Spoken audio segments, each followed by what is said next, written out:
And welcome back this History Month. We are talking to Professor Linda Wynn and Dr. Reavis Mitchell, both professors and a dean at Fisk University in the History Department, but also both very well connected with the Tennessee Historical Commission. And through the years, the Historical Commission has been really trying to proactively, obviously, keep the stories that need to be told, the people that need to be remembered out there.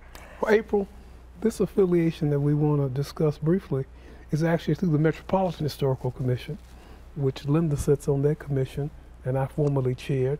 It's a collaboration between Tennessee State University and the Metro Historical Commission, and it's the local history conference. And every year for the last 38 years? For the last 38 years. In the month of February. On the second Friday of February, this award-winning conference is held on the campus of TSU Avon's Williams campus. I was a founding member, and it's hard to believe that it's been going on for 38 years. And what's the goal, Professor Wynn, of this conference? The goal of the conference is to bring to the Nashville community those contributions that have been made by African Americans, primarily in Nashville, but there are times that we will expand it out to include some city in the state of Tennessee. So we try to look at both what's going on locally, but what is also taking place or has taken place across the state of Tennessee. And not everyone who attends and not everyone who presents is African American, because African American history is American history. So from the very beginning, there's been great cultural diversity, great cultural diversity. And you can't have American history without African American history, and you can't have African American history without American history, because they intersect. They always have, and they always will.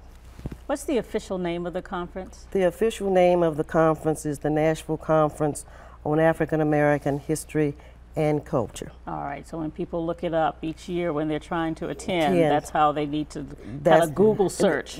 What they really need to do is go on the website of the Metro Historical Commission's webpage under events and programs, and they will find the Nashville Conference.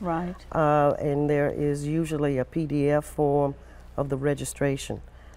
They can also do online registration. And then kind of get an idea of the topics, the guests, all that good stuff. Yes, and the theme for this particular year is memory, mobility, and sound. And I was really impressed with the quality of the presentations that applied to be a part of the conference this year.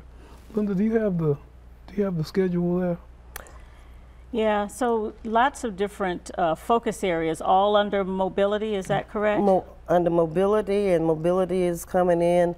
We will have a presentation on something that's very similar to the Green Book, but it is specifically for Tennessee. And you know that African Americans had to have the Green Book if we were going to travel, if we wanted to know where to stay. Well, that also applies to the state of Tennessee.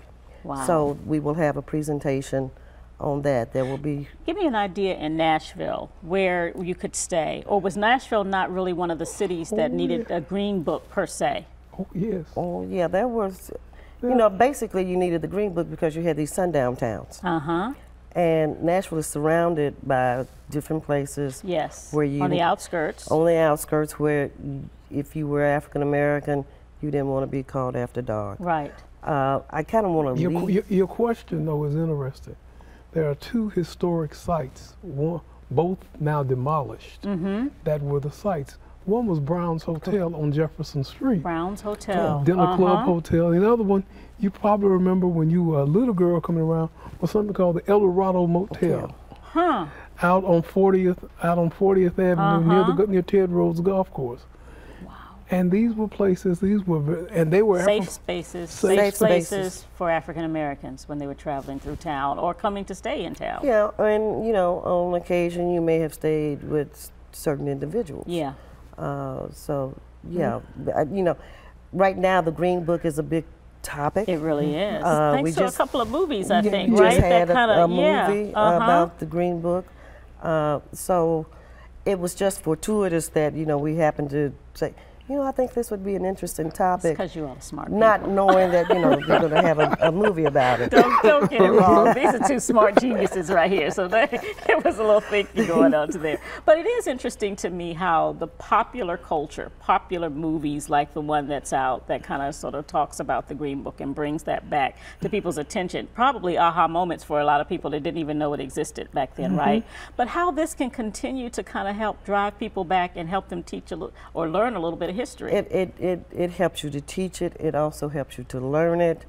And it helps you to become aware of the struggles that the ancestors made prior to us being here. Yeah. Linda, don't we have a presentation by Albert Kendall this year? We have a presentation by Edward Kendall, the Honorable Edward Kendall, who serves on the Metro Council, who is giving a history of the Jefferson Street area. There will also be a profile written on the demise of Jefferson Street because of I-40. And that's one thing we need to mention, that each year we have at least 4 or 5 profiles that are written primarily by members of the committee, but also by individuals from outside of the committee that try to reflect some of the topics that are being discussed. My colleague is too modest. About 65% of those profiles she's written. Wow. And a few of them I've written. But Thank you, Dr. Mitchell. I appreciate that. It's a nice little compliment. A nice little compliment. Well, and you mentioned Jefferson Street, so obviously many of us know the history of Jefferson Street, but do you see it as sort of being on the up and coming now? That's a good one, though. You made just the point that I think Edward makes in his book. People say, we're going to reinvent Jefferson Street. We're going to bring business to Jefferson Street. Jefferson Street was a business hub from the 1910s and 20s. Once you had the demise of downtown with urban renewal, it was a major business facility. And you mentioned how families find out. I was reading Kendall's book, and I was reaching back. My grandfather had a restaurant on 10th and Jefferson for many years. And I found out that when the restaurant first opened, it was Raymond Mitchell's Cafe. Later, it was Mitchell's Cafe. Changed my whole image of my granddaddy. He must have been a far more arrogant little man than I remember him. When you put your name on a business, your first and last name, so that's how you learn history. That's how you learn family history. When you're African, you have to dig it out. You have to help your children dig it out. It's not going to come out obvious. Well, and it's not necessarily going to come out in the classroom every day either, right? Not, you know, and that's one of the complaints I get from students, because I teach African American history. Well, they didn't teach us that. And you know, back in the day, you learned history from the church with the programs that individuals used to give, you know, like that Ladies' Aid Society. And that's really how I picked up my interest in history. My grandmother used to take me to the little Lady Aid Society programs, and you would hear these people give recitations by, you know, people like, like the man who did, I'm having one of those senior moments. Various reputations. They would talk about Carter G. Woodson and the founding of African, you know, the Negro History Society. And I'm thinking, oh, wow. Interesting to you. Interesting. And, you know, various other, Lift Every Voice and Sing. You didn't go to a program where you didn't hear that. That's right.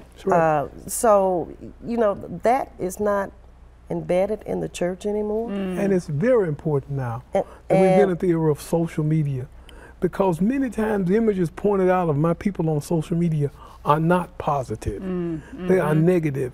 And if children believe that their whole ancestral base was negative, were enslaved, weren't capable of being a part of fabric, it's very detrimental. And that's not detrimental to Africa, that's detrimental to America. Well, Dr. Mitchell, Professor Wynn, excellent conversation. I know you're going to continue to do more work with the Tennessee Historical Commission. People can look it up through Metro Historical Commission as well. That's the program. The Tennessee Historical Commission is the state agency that is responsible for the built historical environment. And we do have a historical markers program. That's through that program as well. I just want to make sure I get people connected to those programs in our last few seconds. I thank you both for being on the show. Always good conversation with the two of you.